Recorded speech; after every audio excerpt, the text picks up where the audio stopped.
So René Gómez, who is a Providence-based Dominican artist, born in the Dominican Republic, lives right off of Broad Street. So he approached me and showed me his style of painting, which he says is called pointillism. And I helped him hone it a little bit because he is a very humble artist. He didn't feel capable of doing anything public, but I encouraged him and I talked to him and I encouraged him to convinced him to paint these portraits based on some photographs that I had of all of the people on the wall. The faces that you see here on this exhibit, they're very familiar faces, but you don't know their stories. And I just found it that I wanted, especially young Latinos, to learn the backstory, that it was not easy and that they can connect with them. There was a time when some of these didn't know English. They were new to the country, they struggled, and they decided to fight back and make a difference. I want to draw your attention to this one, Gustavo Carreño, who was one of the first 3 Colombians who arrived in Rhode Island. He came, he was brought by Jay Jutari. They called him Mr. J, and his father owned Lion Fabrics in Central Falls.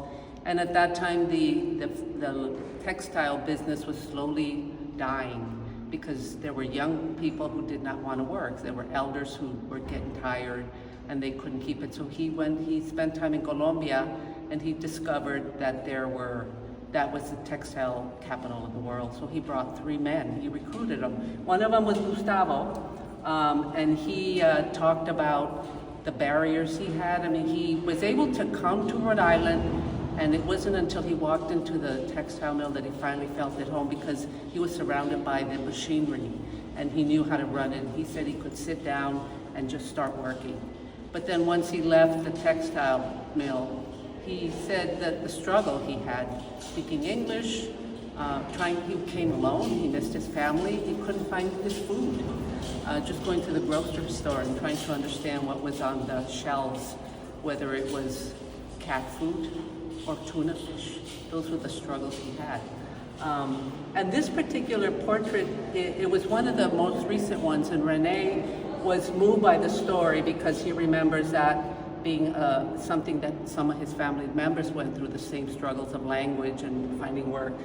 But this one in particular, he really started to hone his style. And the way we picked the colors, people ask us that question, was many times I know these individuals and I knew their favorite color, but in this case, he wanted to connect his heritage with the person. And so the colors of the Colombian flag are yellow, red, and blue. And so he chose the colors you see. So you see the red here and the yellow and then the blue background. This here is Don Kiko. His name was Enrique Sanchez. He's the grandfather of Representative Enrique Sanchez and Councilman Miguel Sanchez. And he came from Mexico, and I remember him clearly, and I've told this story to many people. When I first came here, I felt lost because I didn't have tortillas. And at the time, I used to go to City Hall to look for businesses who might be selling Mexican food, and there were none, and they knew me. And so when he walked in the door, they called me and said, there's somebody here who we want you to meet, but also needs your help. He didn't speak English and he needed help getting his permit to open a tortilleria. So I ran over, I was happy to interpret and beyond excited that finally there was a tortilleria. But his dream, that was his dream. He wanted to come to America. He wanted to live. He lived in New York, and then he found Rhode Island to be a peaceful place. Came here, missed his food, and just like others, Doña Fefa, as we spoke about, what do? You open a grocery store where you can not only get your food, but also sell it to your community. So that was his dream. He opened the bodega. But then his grandchildren kind of surpassed that dream, and now they're really successful, making such powerful change in the city. We chose the people in the exhibit based starting back in the time when they made history. We actually go back to the 1940s, the first Mexican doctor And then we go into the 1950s. There's another doctor in here that not many people know about. So it's not just elected officials, but it's Latinos who made Rhode Island their home, made a big difference, and made it stay here to live. They didn't just come and leave. Hispanic Heritage Month means thinking about my heritage and thinking about who I am. And it's just not just a person who was born in Mexico who likes tortillas, but all the place that I have found myself in Rhode Island.